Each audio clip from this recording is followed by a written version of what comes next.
সময় বয়ে যায়, হাসি কান্নায় বিরহ ভালোবাসায়। জীবন চলে যায়, সময় বয়ে যায়, হাসি কান্নায় বিরহ ভালোবাসায়।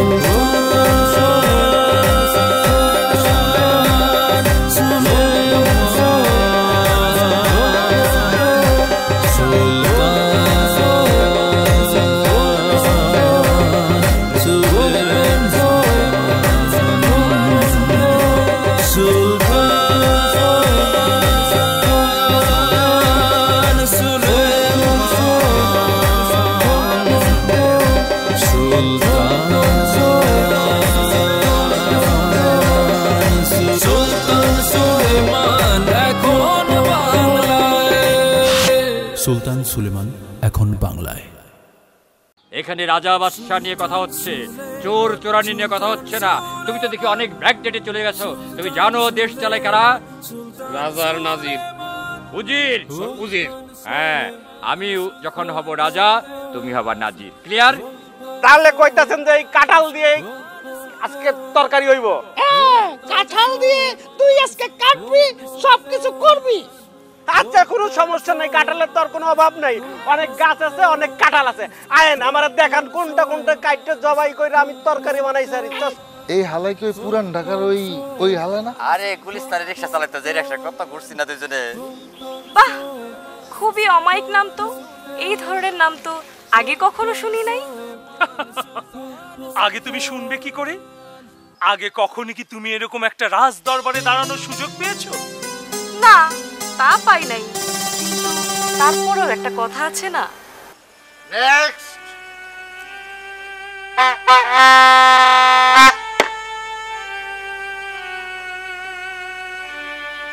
ভগ্নী। ভাইজান। এই আমার ভগ্নী সুলতান সুলেমানের সম্মান রক্ষা করার জন্য তোরা বাইরে যা, বাইরে যা, বাইরে যা, বাইরে। দেখে ফেলাইছি তো, থাকি, অসুবিধা নেই। আবে হালাই, আবার বেশি কথা তোমার লাগছে? হ্যাঁ, আমার ভাইজান কইছে যাইতে হইব, চড়ায় কইলাম সবদা থালা।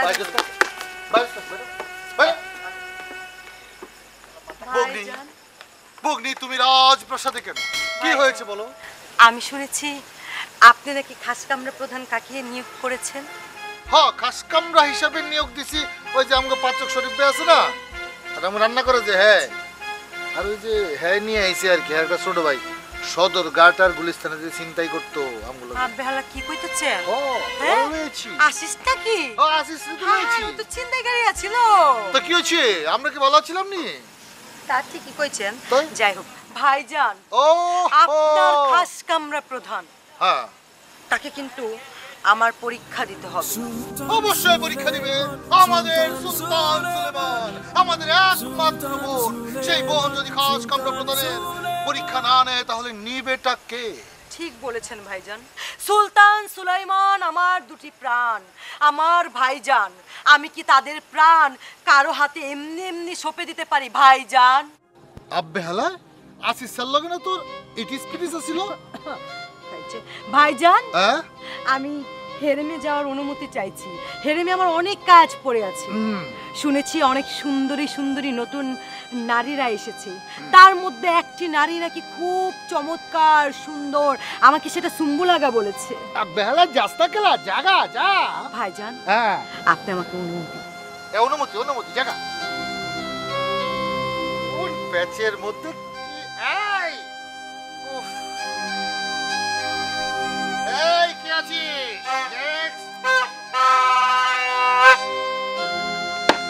নেক্সট কে আছে খবর দে। নেক্সট হাজির। এসি বল। এসি বল। হ্যাঁ, কি হবে?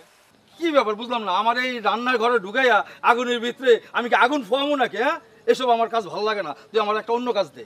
এই পাচক, সুলতানের সাথে কিভাবে কথা বলতে হয় তুমি সেটা জানো না? সুলতান আমার এই আগুনের থেকে রেহাই দে।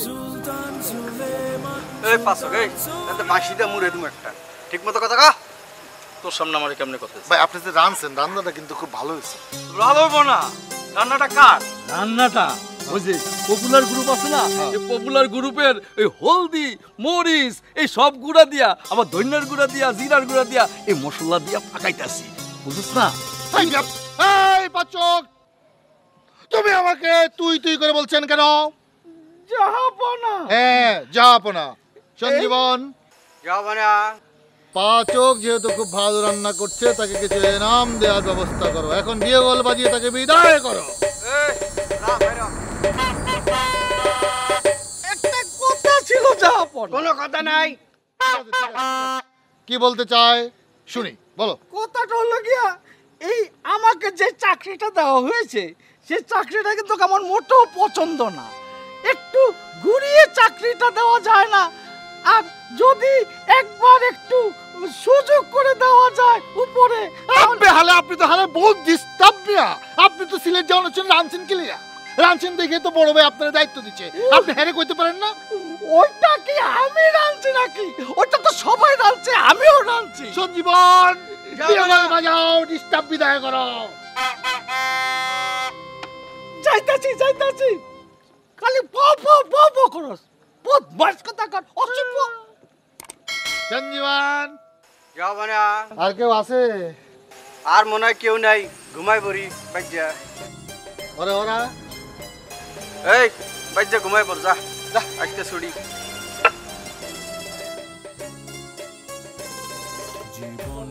এদিকে আয়।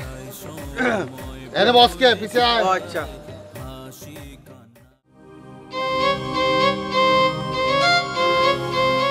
রাম, আচ্ছা বলো তো তোমার কি খেতে পছন্দ? আমার যা যা খেতে পছন্দ আপনি আমাকে খাওয়াবেন? খাওয়াবো মানে?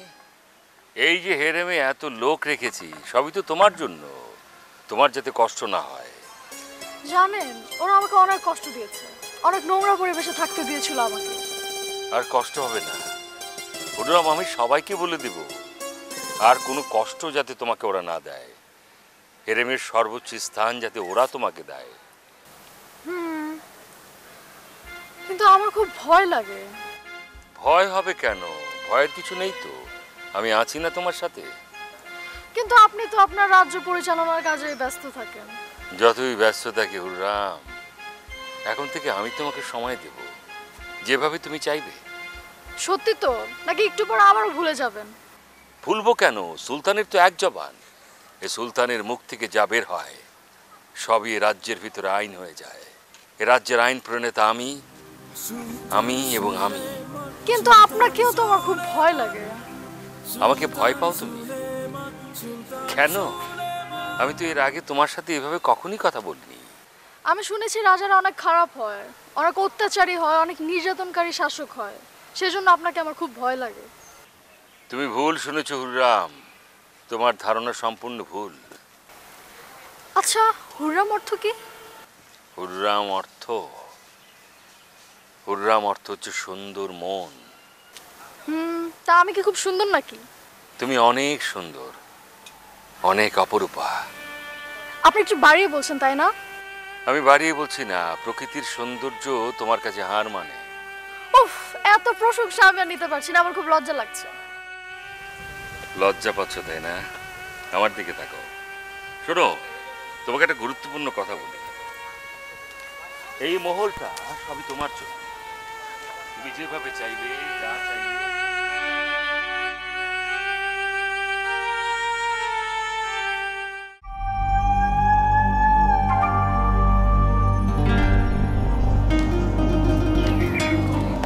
এই যে হাকিম সাহেব, এই যে আমি একটা যোগ্য লোক, কিন্তু আমার মতো একটা যোগ্য লোককে এইভাবে বঞ্চিত করা হয়েছে আর আপনি কিছুই বলছেন না। আপনাকে এমন পেরেশানি লাগছে কেন? পেরেশানি লাগবে না? আমার মতন একটা লোককে যদি বঞ্চিত করে রাখা হয় তাহলে পেরেশানি লাগবে না? বঞ্চিত বলতে আপনাকে কোনো পদ দেয়া হয়? হ্যাঁ হ্যাঁ, আপনি তো সব কিছু জানেন মাননীয় প্রধান হাকিম। আরে আমার মতন একটা যোগ্য লোককে পদ দেওয়া হয়নি, এর জন্য মন খারাপ হবে না? আপনি খুবই অস্থির প্রকৃতির লোক আদিত্য বৈরাগী। আমি তো অস্থির প্রকৃতির লোক ছিলাম না, কিন্তু সুলতানের আচরণে আমাকে অস্থির হতে হচ্ছে। অস্থির না হয়ে আমি এখন কি করব বলুন তো? কি আর করবেন, অপেক্ষা করুন। ওই যে কথায় আছে না, সবুরে মেওয়া ফলে। আমার এসব মেওয়া ঠেওয়া দরকার নেই, আমার পথ দরকার। পথ তো হাতের মোয়া নয়, এখন চাইলেই পাওয়া যাবে এমনটা নয়, অপেক্ষা করতে হবে। আচ্ছা, কেন পথ পাওয়া যাবে না দয়া করে বলবেন মাননীয় প্রধান হেকিম। আপনি ভেতরের খবর জানতে চান? চাইলেই কি ভেতরের খবর জানা সম্ভব? আপনি চাইলেই সব কিছু জানা যাবে। আপনি যদি সদয় হন তাহলে আমার একটা পদও পাওয়া হয়ে যেতে পারে। তা অবশ্য ঠিক বলেছেন। আমি সুলতানের খুবই কাছের লোক। সুলতানকে আমি যা বলবো ঠিক তাই হবে, কারণ সুলতান আমাকে অনেক বিশ্বাস করে।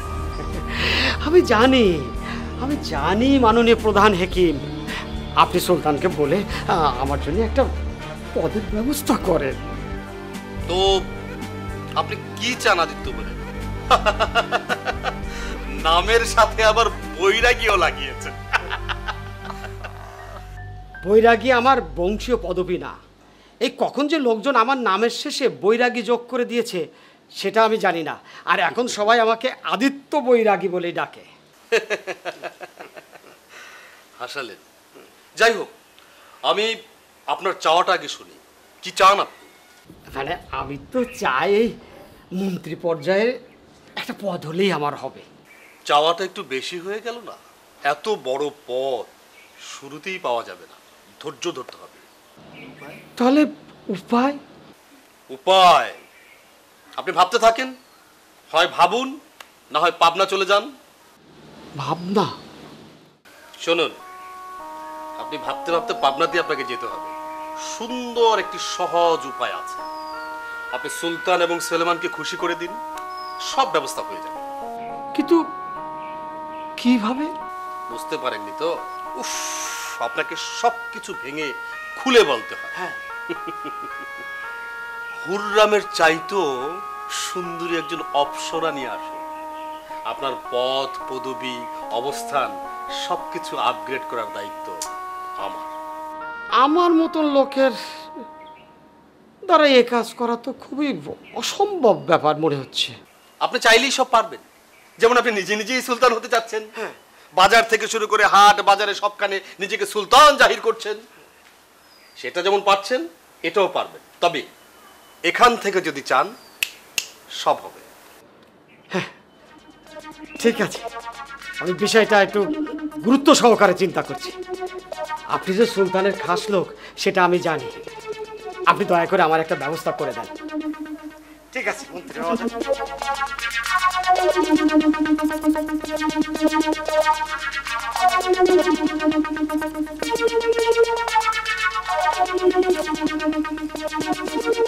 এই মুস্কান, কেমন আছো তুমি? আছি ভালোই। আপনি কেমন আছেন? আরে, দেখতেই তো পাচ্ছ কেমন আছি, পুরা হ্যান্ডসাম।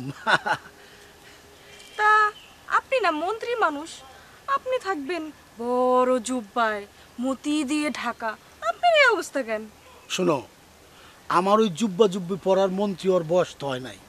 ইয়াং ম্যান, থাকমু ঝরঝরা ফুরফুরা, বুঝছো?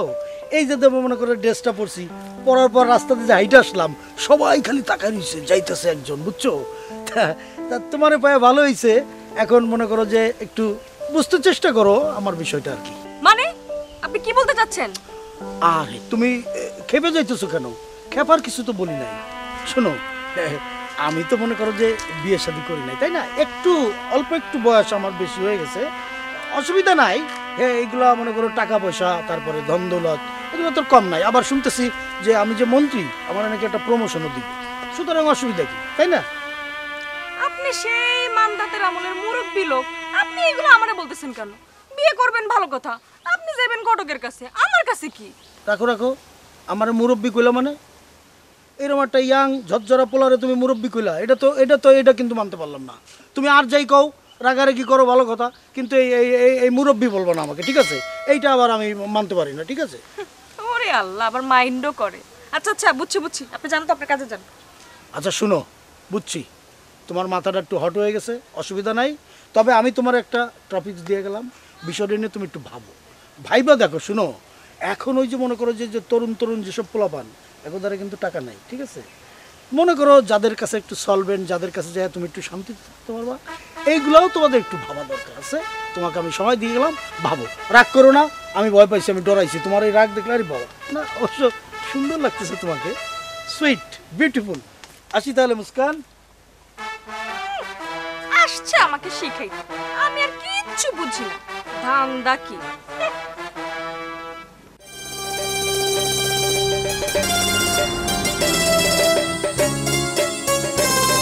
জীবন চলে যায়, সময় বয়ে যায়, হাসি কান্নায় বিরহ ভালোবাসায়।